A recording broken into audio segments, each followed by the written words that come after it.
ሰላም ጤና ይስጥልኝ ውድ የተከበራችሁ ቤተሰቦች እንዴት ናችሁ? እኔ ያለው እግዚአብሔር ይመስገን። ቤተሰብ ማለት ነው እንግዲህ የነ ሩታና የሄርሚ ነገር አሁንም ቀጥሎ እንግዲህ ሶስተኛዋ ፍቅር መታለች ማለት ነው።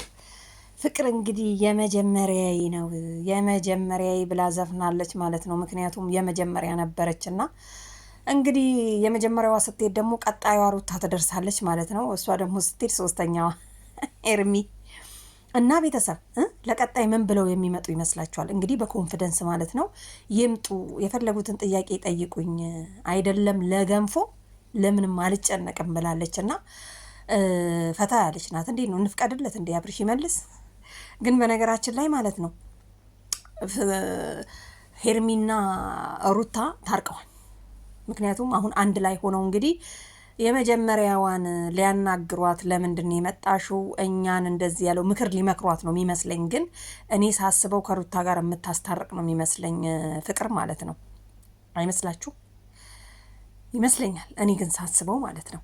ለማንኛውም አብርሽዬ ግን ከሁሉም ጋር እንደዚህ መንጠልጠል አሁንም አላበቃህም። እንግዲህ ምንም ማድረግ አንችልም ብለን ስላቃተን አሁን ለቀነሃል ማለት ነው። እንግዲህ ፈጣሪ ረድቷት ልብ ገዝታ እሷም እንግዲህ ማለት ነው እንደው ከሩታ ጋር ልታስታርቅ ይሁን ከሄርሜላ ጋር ልታግባባቸው ይሁን? ለምንድን ነው የመጣችው?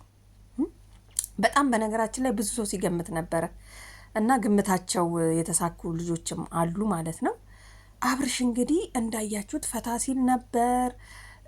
ሳቄንና ደስታዬን የምትመልስልኝ ምርጥ ሚስትን ያገኘሁት ሲል ነበር ትላንትና እና ዛሬ ፈታ አረገችው ፍቅር ማለት ነው። ምክንያቱም ስቆ አያቅም፣ ተዝናንቶ አያቅም፣ ጨፍሮ አያቅም ምናምን ነገር እና ያው እንግዲህ አምጥቶ አስተዋውቆናል። ያዝልቅልቅ ሌላ መቼ ምንም አንልም እኛ። የትላንትም ትሁን የዛሬም ትሁን አይመለከተንም። ምክንያቱም አብርሽ ነው፣ ለማንም አይበጅም በሚለው ወስነናል ማለት ነው። ቤተሰብ እንዴት አያችሁት ግን ማለት ነው? ግን ሩታና ሄርሜላ ለምንድን ነው አይተው ልክ ሲመጡ ያቀረቀሩት እንደዚህ ማለት ነው? ምን አስደነገጣቸው? እሷ ያልደነገጠችውን ማለት ነው። ስሬስ ሆና እኮ ጥፍጥፍ ብላ ምናምን ነገር ነው የቆመችውና ካስታረቀች ደግሞ ሊቋረጥ ይሆናል። በጣም የሚረዝም ነገር አይኖረውም። ስለዚህ ፍቅር እንግዲህ አብርሽን በደንብ አርገሽ ተንከባከቢ። ምክንያቱም ሳቄን የምትመልስልኝ ፍቅርን የምትሰጠኝ ጭቅጭቅ የሌለበት እነ ሩታንና ሄርሜላን አብርሽ እኮ ነው የጠላዋቸው አለ። ጭቅጭቅ አለ፣ ንዝንዝ አለ። ገባቸው አይደለ? ሳቅ የለም አለ። ስለዚህ ወንዶች አብዛኛው ጊዜ እንግዲህ ጭቅጭቅ አይወዱም። በዚህ አጋጣሚ ማለት ነው ሴቶች ፈታ ማለት አለባችሁ ባላችሁ ጋር ምናምን፣ ፍቅረኛችሁ ጋር ምናምን። ምክንያቱም ጭቅጭቅ የሚባል ነገር ብታየው ራሱ ባላየ ገባችሁ እንደፈለግ ሁን ብላችሁ ሁሉን ነገር ስትለቁለት እናንተም እንደፈለጋችሁ ስትሆኑለት ባልዬ ፈታ ይላል ማለት ነው። ምክንያቱም በቃ የሚፈልገውን ነገር በግልጽነት ስለሚያገኝ ሌላ ሴት ጋር አይሄድም። እና አትጨቃጨቁ፣ ጭቅጭቅ ለሴጣን ነው። ስለዚህ ፍቅር ያደረገችውን ነገር መጀመሪያ ላይ አይታችኋል። ስለዚህ አብርሽ እንደዚህ አይነት ፍትትት ማለት ነው የምፈልገው፣ ህይወቴን ሁሉ በፍቅር በጭንቀት ምናምን ነገር መኖር አልፈልግም ብሎ ተናግሮ ነበር።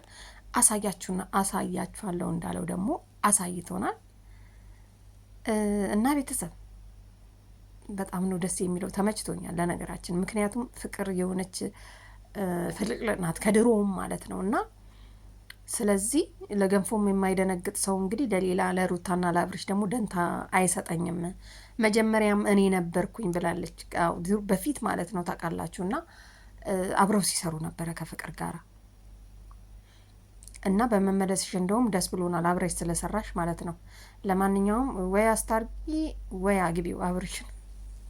እንደጀመርሽው ተንከባከቢ። ልጁ ፍቅር አምሮኛል፣ ሳቅ አምሮኛል፣ ስቄ አላቅም ብሎ በቀደም ከጽጌ ጋር አብሮ እንትን ሲል ዛሬ ገና ነው የሳኩት። ይሄ ሁሉ ሳቅ ጠፍቶብኝ ነበረ። እንግዲህ ሄርሚን የመሰለች ሸበላና ሩታን ሸበላ ይዞ እኔ ሳቅ ጠፋብኝ፣ ስቄ አላቅም፣ ዛሬ ገና ነው የሳኩት ብሎ ለጽጌ ሲናገር ነበር። ሰምታችሁ ከሆነ እንግዲህ የበለጠችው ደግሞ አስፈንዳቂ እንግዲህ ፍቅር ከች ብላለች። የመጀመሪያዬ ብላ መታለች ማለት ነው። እንግዲህ አብረሽዬ እንግዲህ ትላንትን የተመቸው ምን እንዳቀመስከው ምን እንዳረክበት ባናቀም ሴቶቹ እንግዲህ ይከተሉሃል፣ አንተ ደግሞ ከኋላ ንዳ ማለት ነው። መብት ነው፣ ምን አገባን። ግን የሴቶች ግፍ ጥሩ አይደለም።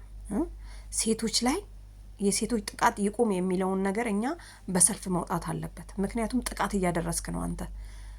አዎ እነኚህ ሁለት ሴቶች አልፈልጋችሁም፣ በተለይ ቤተሰብ ምረጥ፣ እነሱ ራሱ ምረጠን፣ እኔ ይሻልሃለሁ ወይስ እኔ ይሻልሃለሁ ብለው ሁለት ምስኪኖች መጥተው ሲያስመርጡክ ናቅካቸው። አያችሁ አይደለ? ወንዶች የዚህን ያህል ናቸው። ፊት ሲሰጣቸው ክብር የላቸው ለሴቶች ማለት ነው። ምረጠን እኮ ነው፣ አስባችሁታል? ምረጠን። በረንዳ ላይ እንኳን የሚቆሙ ሴቶች እንዲህ አይነት መብት አይሰጡም ለወንዶች ማለት ነው። ስለዚህ ሴቶችዬ እንከባበር። በእናንተ ሰበብ ሌሎቹ መሰደብ የለባቸውም። ፍቅር እንግዲህ የሆነ ነገር ይዛ ትመጣለች ብዬ አስባለሁ። ለምን አትሉም? ወይ ታስታርቃለች ወይ ደግሞ ትምህርት ትሰጣለች ብዬ ማለት ነው። ሚስት አትሆኝ